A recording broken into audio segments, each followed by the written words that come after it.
और जवान लड़की को घर में रखना अच्छी बात नहीं है। शादी कर दो, कोई अच्छा घर और बर देखो, रुक्मणी का विवाह करो। तेरी बिटिया जानी हुई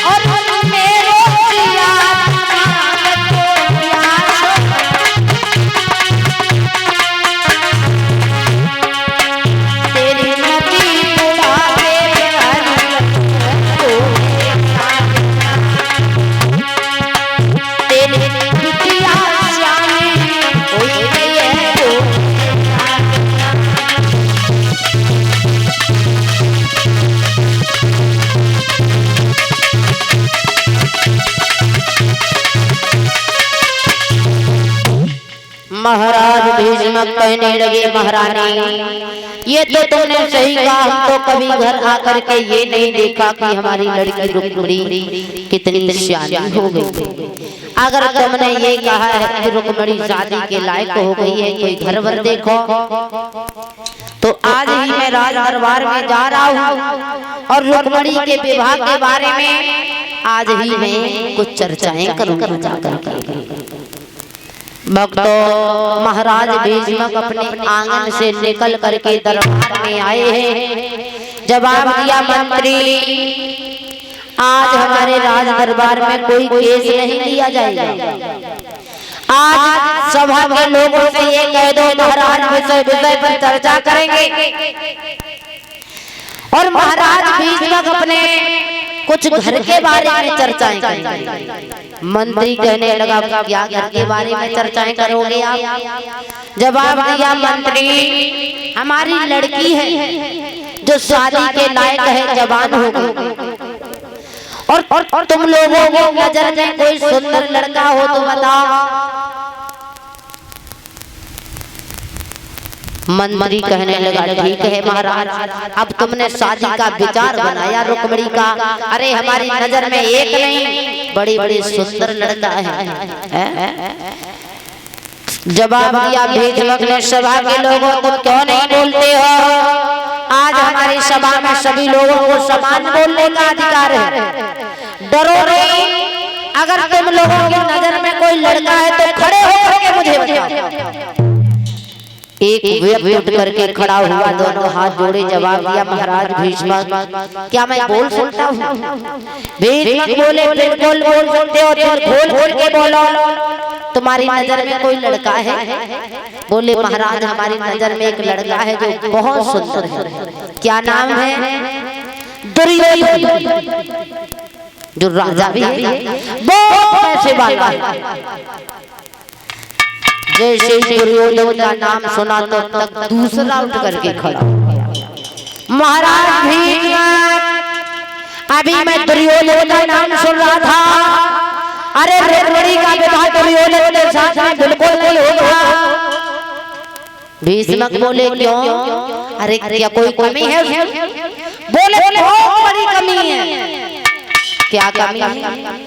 बहुत बड़ा बेईमान है, सगे भाइयों का सगा नहीं हुआ। अरे पांडवों को सुई के नोक के बराबर भी हिस्सा नहीं दिया उसने। जब भाइयों का नहीं हुआ तो किसका हो सकता है? और तुम अपनी लड़की कर भी दोगे तो कल भाई और भाई में झगड़ा होगा, घर में फूटन होगा। एक बात बताएं, बड़े बूढ़े दादा लोग बैठे हैं, अगर तुम लोगों के घर में कोई जवान लड़की शादी के लिए हो, बहन हो, तो जरा सोच समझ करके शादी करना। ऐसे घर में मत मरना जा करके लड़की का विवाह जिस घर में भाई का दुश्मन भाई हो, भाई भाई में दुश्मनी चलती हो, ऐसे घर में कभी शादी मत करना। लिखा है गोस्वामी तुलसीदास ने, जहाँ सुमति ता संपत्ति नाना, और जहाँ घुमतीता विपत्ति निधान। जिस घर में सुमित होती है वो घर हमेशा सुखी रहता है, और जिस घर में हमेशा लड़ाई झगड़ा होता रहता है उस घर में तो कभी लक्ष्मी नहीं जाती। भीष्मक बोले कोई बात नहीं, कोई दूसरा लड़का हो तो बताओ। तब तब एक एक करके खड़ा हुआ, हमसे पूछो हमारी नजर में कौन सुंदर लड़का है। भीष्मक बोले तुम भी बताओ। जवाब दिया महाराज, मगध के रहने वाले राजा जरासंध के साथ में अगर रुक्मिणी का विवाह कर दो तो बहुत सारे राजा है, बहुत पैसे। भीष्मक कहने लगे कोई बात नहीं, अगर राजा है पैसे वाला है तो हम विवाह कर देंगे। लेकिन तब तक क्या हुआ, एक और उठ करके खड़ा हो गया। हाँ हाँ बहुत अच्छा लड़का बताया है जरासंध, शायद उसके बारे में महाराज आप नहीं जानते हो, वो बहुत दारू पीता है। भीष्मक बोले सभा के लोगों, हम अपनी लड़की का विवाह ऐसे घर में नहीं करेंगे जिस घर में लड़का दारू पीता हो। और एक बात बताएं दादा, बड़े बूढ़े लोग बैठे, बिटिया जाए गरीब घर में करे, लेकिन ऐसे घर में मत करना, चाहे वो कितना भी पैसे वाला हो, जो सुबह ठेका पे जाए पैक लगाए और शाम को जब आए तो एक पैक लगाए। ऐसे घर में कभी लड़की का विवाह भूल करके भी मत करना, क्योंकि शराबी आदमी एक पागल हो जाता है, उसकी बुद्धि खराब हो जाती है। शराब पीने वाले व्यक्ति की उसे फिर कुछ दिखाई नहीं पड़ता है। और शराबी आदमी को चाहे वो तुम्हारा सगा रिश्तेदार हो, सगा बहनोई हो, चाहे सगा दामाद हो, चाहे सगा साला हो, अगर वो दारू पीता है, पांडाल में इतने लोग बैठे, अगर वो दारू पी करके तुम्हारे घर में आता है तो कभी उसे अपने घर के अंदर बैठा करके भोजन मत करवाना, आराम से दरवाजे पर चारपाई डालो, वहीं पर भोजन करवाना, क्योंकि शराबी आदमी का कोई विश्वास नहीं होता। अभी कुछ समय पहले, काफी समय हो गया, एक बार न्यूज पर निकली थी, दारू को पी करके सगे बाप ने अपनी लड़की के साथ में दुष्कर्म किया।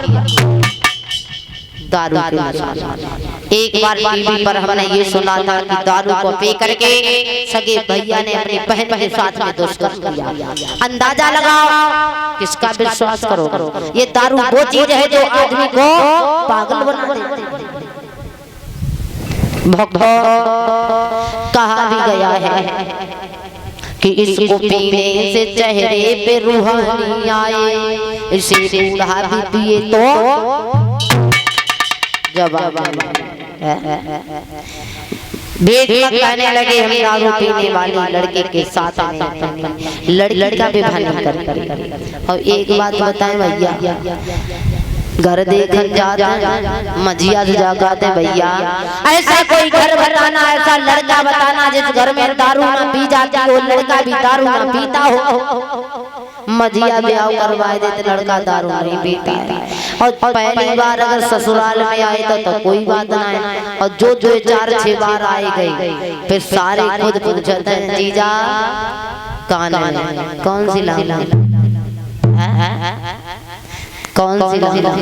हमने अपनी आंखों से देखा है